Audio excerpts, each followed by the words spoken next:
साथ ही अगर आप देखें पूर्व वित्त मंत्री, अगर आप देखें उन्होंने जो भी ये बात कही उसमें उन्होंने ये एश्योरेंस और चाहिए कि 18% से ज़्यादा आप देखिए महंगी दर ना जाए। बाजार भी यही चाहता है कि कहीं ना कहीं 18% रहे या फिर उससे नीचे। एक जो दूसरी चीज़ उन्होंने कही कि जो आरएनआर रेट है, रेवेन्यू न्यूट्रल रेट, उस पर अभी कोई सहमति नहीं बनी है। तो यही तो सबसे बड़ा मुद्दा था। यानी टिपिकल पॉलिटिशियन या फिर एक लॉयर के तौर पे सामने वाले को कंफ्यूज करके छोड़ना। तर्क एक सही भी था मेरे, आप उन्होंने कहा कि देखिए आप अगर सिर्फ अमीर आदमी को टैक्स लगाना चाहते हैं तो आपके पास अगर आप देखें कहीं ना कहीं डायरेक्ट टैक्सेस हैं, लेकिन आप इनडायरेक्ट टैक्सेस को प्लीज़ थोड़ा सा नीचे ही रखिए क्योंकि वो अमीर और गरीब सबको देना है। तो उन्होंने इस बात से जोड़ते हुए अगर आप देखें तो इस जीएसटी की दर को 18% या फिर उससे नीचे रखने को कहा है।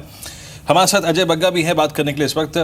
अजय, आपने अभी स्पीच सुनी वित्त मंत्री की और मिस्टर चिदम्बरम की, और आई थिंक जो मिस्टर चिदम्बरम के ऑब्जेक्शंस थे और उसके बाद उन्होंने फाइनली कहा कि मैं चाहूँगा कि वित्त मंत्री इसको एक फाइनेंस बिल के तौर पे लेके आए। आपको इस पर पहली प्रतिक्रिया क्या है आपकी?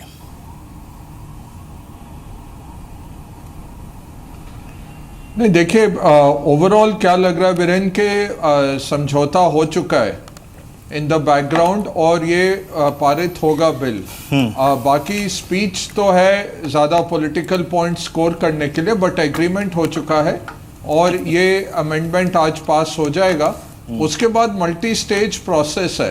मार्केट आगे भाग गया था, आज थोड़ा मार्केट डाइजेस्ट कर रहा है इस सिचुएशन को, और ये मल्टी स्टेज रहेगा। पहले स्टेट्स में जाएगा, लोकसभा को अमेंडमेंट पास करना होगा, 50% स्टेट्स को ये पारित करना होगा। उसके बाद जीएसटी बिल पेश किया जाएगा लोकसभा और राज्यसभा दोनों में, और फिर ये लागू होगा। तो अगले जून से पहले मुश्किल है। अप्रैल का भी जो डेडलाइन है वो तो बहुत ही मुश्किल लगता है होपफुली अगले जून तक ये बिल आ जाएगा। तो 1 साल अभी लगेगा कुछ भी शुरू होने में, और असर आने में लगभग 1.5 से 2 साल लगेंगे इस बिल का असर आने में कॉर्पोरेट अर्निंग्स पे। इनफैक्ट जो और एक चीज़ उन्होंने अहम कही, जो कि शायद बाकी नॉइसेस में थोड़ी सी दब गई, उन्होंने फिर से रीइटरेट किया पी चिदम्बरम ने कि ये bill it is far too important और ये दोनों सदनों में फिर से इस पे चर्चा होनी चाहिए। सिर्फ राज्यसभा में ही इसे पेश करें और उस पर चर्चा कराएं ये काफ़ी नहीं है। खैर, अब इस पर तो देखना होगा। सरकार की कोशिश तो रही है काफ़ी, उन्होंने खुद भी माना कि सरकार का अप्रोच, रवैया जो है वो काफ़ी बदला है, काफ़ी इंक्लूसिव हुआ है। लेकिन ये डिबेट जब तक चलेगी ना, अब देखिए मार्केट बंद होने में करीब 33 मिनट बाकी है, और जो नर्वसनेस है मार्केट में, आई थिंक अभी अगला आधा घंटा काफ़ी क्रिटिकल होगा मार्केट के लिए। हालांकि it's holding on two nerves 8576 पर है, लेकिन अब चर्चा जैसे जैसे आगे बढ़ेगी, अगर कोई फैसला हुआ नहीं हुआ, उन सारी चीज़ों को मार्केट आज बंद होने से पहले हो सके उतना पैक करने की कोशिश करेगा आज की क्लोजिंग में। लेकिन अजय, बड़ा सवाल वही है, are we looking at a ceiling? जो भी संजीव भी बता रहे थे, ये सवाल, ये मुद्दा इनफैक्ट मैं पिछले 2 हफ्ते से डिस्कस कर रहा हूँ कि जीएसटी के बाद क्या, क्योंकि मार्केट ने इतना कुछ डाइजेस्ट कर लिया है जीएसटी के चक्कर में, अच्छे मॉनसून के चक्कर में, to some extent even rate जो कि कटना थोड़ा मुश्किल है। ये तो are we looking at a correction? जी बिल्कुल, मैं तो पिछले हफ्ते भी आपके चैनल पे बोल के गया हूँ कि करेक्शन आ रही है। अगस्त थोड़ा मंदी का दौर रहेगा, और ये फिर से जिस तरह से अपटिक जो मार्केट में मेहर आया वो ज़्यादातर ग्लोबल रिस्क ऑन की वजह से था। अब जैसे रिस्क ऑफ आ रहा है, थोड़ा बहुत असर हमारे मार्केट में भी आएगा। ओवरऑल एशिया एक्स जापान एक अच्छे स्वीट स्पॉट में है, उसके अंदर भारतीय मार्केट एक अच्छे स्वीट स्पॉट में है, बट शॉर्ट टर्म में हमें करेक्शन आती दिखती है, जो ग्लोबल मार्केट्स में करेक्शन के कारण हमारे मार्केट में भी थोड़ा बहुत मंदी आएगा। तो अगस्त हमें ज़्यादा अच्छा नहीं लग रहा है, यही लग रहा है कि मार्केट नीचे जाएगा, क्योंकि अब इवेंट हो गए।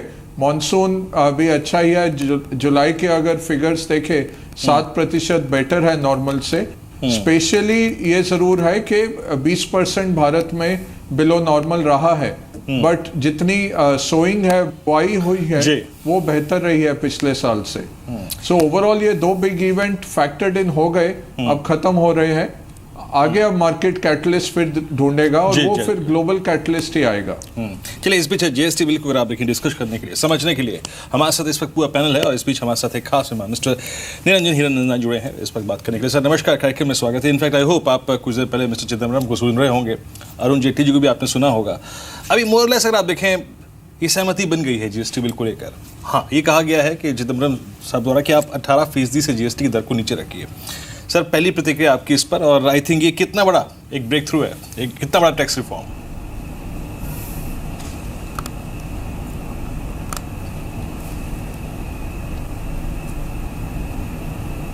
मिस्टर हीरानंदानी, आप सुन पा रहे हैं क्या? हाँ जी, थोड़ा साउंड कम है, थोड़ा बढ़ाना पड़ेगा। ऑल राइट, विल रेक्टिफाई थोड़ा दैट सर। volume। लेकिन अभी जो मिस्टर पी चिदम्बरम ने कहा, उसमें उन्होंने फिर से एक बार उसी डिमांड को रीइटरेट किया कि एक तो this is a too important bill, ये दोनों हाउसेस में डिस्कस होना चाहिए। Secondly, almost on 70% goods and services the tax rate has to be 18% and not above that. और साथ ही जो संशोधित जो जीएसटी बिल आएगा वो एज अ फाइनेंस बिल पेश किया जाना चाहिए, not as a money bill. काफ़ी कुछ पोस्चरिंग भी है इसमें, बट अब बिकॉज कई बार होता है कि वो ग्लास और होठ के बीच अंतर रह जाता है, so till it's not done, politics में आप कभी ये कह नहीं सकते। बट इस बार आपको क्या लगता है, ये हो जाएगा? और अगर ये हो जाएगा सो ये क्लियरली 1991 के बाद के सबसे बड़े रिफॉर्म्स होंगे देश के लिए। मेरे अंदाज से ये बहुत ही बड़ा रिफॉर्म है और 99% ये पास हो जाना चाहिए। और कोई खुदा न खास्ता हो जाए तो कुछ समझ में नहीं समझते, पॉलिटिक्स की बात एक अलग ही होती है, लेकिन इंटेंट तो ज़रूर है हर एक पार्टी को कहा ये पास होना चाहिए। इंटरनेशनली इसमें एक बहुत बड़ा फ़ायदा और भी है, क्योंकि एक वो लोग समझेंगे कि जो हमें रिफॉर्म की कमिटमेंट की थी ये सरकार ने, वो हो गया है।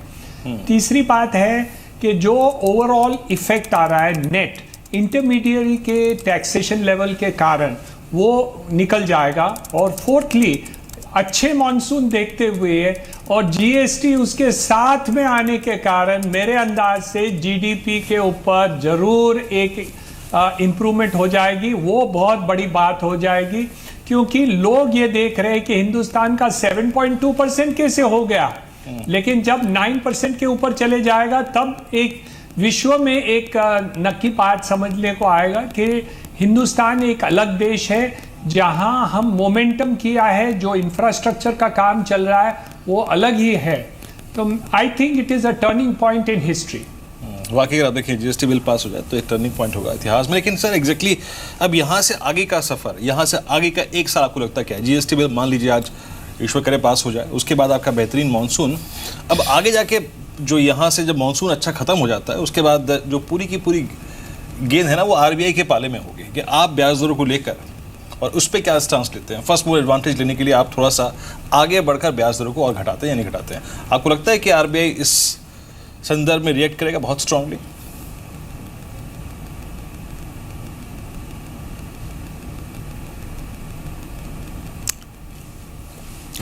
मिस्टर हीरानंदानी, अब दो चीज़ें हैं। एक तो ये बिल अगर क्लियर हो जाता है तो इससे आपकी इंडस्ट्री को कितना फ़र्क पड़ेगा? बिकॉज काफ़ी गुड्स की मूवमेंट जो है, जो रॉ मटेरियल आप यूज़ करते हैं कंस्ट्रक्शन इंडस्ट्री में, उन सब पे भी इन सब की मार तो पड़ती ही है। So do you expect your cost to come down and eventually the cost for the buyer also to come down? And secondly, अब ये अगर क्लियर हो भी गया तो ऑब्वियसली ये इम्प्लीमेंट होने में देखना पड़ेगा कब से इम्प्लीमेंट होता है, but the immediate trigger is the RBI policy. Do you expect rates to go down?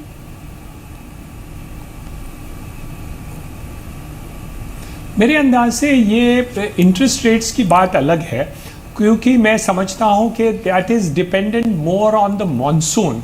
और जो मॉनसून अच्छा आ गया तो एग्रीकल्चर इनपुट के कारण हमारा इन्फ्लेशन कंट्रोल में आ जाएगा। तो मेरे अंदाज से जीएसटी के ऊपर निर्भर नहीं है, लेकिन जो मॉनसून अच्छी हुई है उसके कारण जरूर ब्याज का रेट कम हो सकता है और होना चाहिए। तो combined with the benefit of GST and interest rate cuts because of good monsoon, मेरे अंदाज से इसका डबल पॉजिटिव इफेक्ट हो सकता है और होना चाहिए, क्योंकि ये एक अपॉर्चुनिटी है जहां विश्व में ब्रेक्सिट के कारण यूके एक मंदी में आ गया है, ओवरऑल यूरोप एक खराब सिचुएशन में है, तो अमेरिका के सिवाय बाकी हमारा ये एक देश है जहां उन्नति प्रगति ज़्यादा हो रहा है और उम्मीद हम रख सकते हैं कि ज़्यादा हो जाएगा अगले साल, एक साल के अंदर। मिस्टर हिरनानंदन जी, एग्जैक्टली मैं आखिरी प्रश्न आपसे ये पूछना चाहता हूँ कि रियल एस्टेट प्राइसेस को लेकर अब आप ऑलमोस्ट FY17 के अगर आप देखें फर्स्ट हाफ में आ चुके हैं, आपको लगता है क्या है प्राइस बॉटम आउट हो चुके हैं और यहाँ से genuine demand first home buyer या फिर एटलीस्ट जो कमर्शियल सेगमेंट है वहाँ से कैसी दिखाई दे रही है आपको? जरूर मेरे अंदाज से बॉटमिंग आउट तो हो ही गया है, डिमांड इंप्रूवमेंट हम देख रहे हैं, कमर्शियल डिमांड तो काफ़ी बढ़ गया है लास्ट 6 महीने के अंदर और मेरे अंदाज से ये एक टर्निंग पॉइंट ज़रूर आ रहा है। Of course one negative point जो आने वाला है वो रियल एस्टेट रेगुलेटरी बिल के ऊपर निर्भर है, जहां 70% जो टोटल अमाउंट रिसीव्ड है उसको इंपाउंड किया जाएगा। उसके ऊपर निर्भर है कि उसकी फंडिंग फाइनेंसिंग क्या ऑल्टरनेटिव मैकेनिज्म हो सकती है, आरबीआई क्या व्यू लेती है, बैंक्स कैसे सपोर्ट करते हैं। मेरे अंदाज से काफ़ी कंपनीज जो ओवर एक्सटेंडेड है उनको तकलीफ आएगी, तो मेरे अंदाज से जो रियल एस्टेट है वो पॉजिटिव रहेगा। बॉटम आउट हो गया है, लेकिन कुछ कंपनियां जो तकलीफ में हैं वो शायद ज़्यादा तकलीफ में हो सकती है। बिल्कुल अजय, चलिए आपसे आखिरी सवाल होगा मिस्टर बग्गा कि जैसे आप खुद भी कह रहे थे कि हो सकता है, हिरनंदन जी आप बने रहेगा हमारे साथ। अजय, मेरा आपसे आखिरी सवाल है कि अगर मार्केट यहाँ से स्लाइड होता है देन और कितना आप डाउन साइड ओपन होता देख रहे हैं यहाँ से? जैसे कुछ क्षेत्र जो बड़े हैं, जैसे NBFCs बहुत तेज़ी से बढ़े हैं या कुछ और सेक्टर्स जो काफ़ी तेज़ी से बढ़े थे, ऑटो, वहाँ हमें लगता है थोड़ा करेक्शन आ जाएगा क्योंकि ये तिमाही के नतीजे भी फ्लैटिश ही रहेंगे और जहाँ वैल्यूएशन स्ट्रेच हुए हैं। दूसरी बात है, आप देखिए तो FI का जो इन्फ्लोज ज़्यादातर आता है दिग्गजों में आता है, तो आप देख सकते हैं कि ब्रॉडर मार्केट चाहे होल्ड भी करें बट जो बेंचमार्क है वो ज़्यादा तेज़ी से गिर सकते हैं। तो लगभग यहाँ पे 3 से 5% का करेक्शन हम देख सकते हैं अगस्त में, बट ज़्यादा हम वरीड नहीं है उस पर। ये ज़्यादा ग्लोबल इशू से ही आएगा करेक्शन, बाकी कैचअप हो जाएगा। अगले 6 महीने में हम फिर से हम देखेंगे कि रिटर्न आते हुए और अच्छा ग्रोथ आते हुए। जी चलिए जी, बहुत बहुत शुक्रिया आप इस कार्यक्रम में शामिल हुए। और सभी अगर आप देखें, पहले भी बात की आपने, निफ्टी करीब 8567, अगर आप इस वक्त टॉप लूजर्स को देखें तो BHL इस वक्त सबसे ऊपर है 134 रुपये के स्तर पर 4.5%, 3.5% नीचे, ऑलमोस्ट डे लो पर रहा है। अब देखिए अपनी निफ्टी लूजर्स पर आई, then ITC followed by Tata Motors DVR और अरविंदो फार्मा अगर आप देखें ये 15 रुपये नीचे कारोबार कर रहा है। मारुति सुजुकी आज थोड़ी सी गिरावट, लगभग 96 रुपये नीचे है। स्टॉक फाइनली अगर आप देखें थोड़ा रिट्रेसमेंट हायर लेवल से। एक बार जरा प्लीज़ मैं जरा आंकड़े देखना चाहूँगा थोड़े से F&O के वायदा कारोबार के। जरा प्लीज़ एक बार निफ्टी फ्यूचर्स दिखाइए आप। 8566 पर निफ्टी कारोबार कर रहा है इस वक्त, और अगर आप वायदा कारोबार के थोड़े से इंप्रेशंस को देखें 8609 लगभग 33 और लगभग 9 करीब 41 अंकों का प्रीमियम, यानी प्रीमियम थोड़े से बड़े हैं। दैट मीन्स स्पॉट आपका देखिए बहुत शॉर्टिंग नहीं हुई है और बहुत अगर आप देखें लॉन्ग क्रिएट नहीं हुआ है, फिर भी प्रीमियम का बढ़ना क्या मतलब है? That means your spot is under pressure. Manas Jaiswal हैं हमारे साथ, टेक्निकल चेक ले लेते हैं उनसे। मानस, गुड आफ्टरनून कार्यक्रम में स्वागत है आपका। मानस, निफ्टी पर अभी आप क्या कर रहे हैं? 8567 में दो चीज़ दिख रहा था, 8550 पे कुछ वाइल्ड कैंडल्स निफ्टी फ्यूचर्स पे ड्रॉ हुई थी विद स्ट्रॉन्ग वॉल्यूम्स, और दूसरा 8500 की पुट 8500 के नीचे स्ट्राइक नहीं कर पा रही। दैट मीन्स वहाँ से कवरिंग आ रही है थोड़ी बहुत। वो राइटर अभी तक अपना कॉन्फिडेंस खो नहीं पाया है। आपको क्या लग रहा है 8566 पर निफ्टी पर आप क्या करेंगे? देखिए, आज दो चीज़ें चार्ट्स पे ध्यान देने वाली हैं। पहला 8575 के लेवल्स के नीचे निफ्टी का फिसलना, जो कि मैं समझता हूँ कि इमीडिएट टर्म में एक नेगेटिव संकेत है। दूसरा, वीकली चार्ट अगर आप देखिए तो वहाँ पर एक डार्क क्लाउड कर्व पैटर्न एक बड़ी रैली के बाद बन रहा है, जो कि 7900 के आसपास से स्टार्ट हुई थी।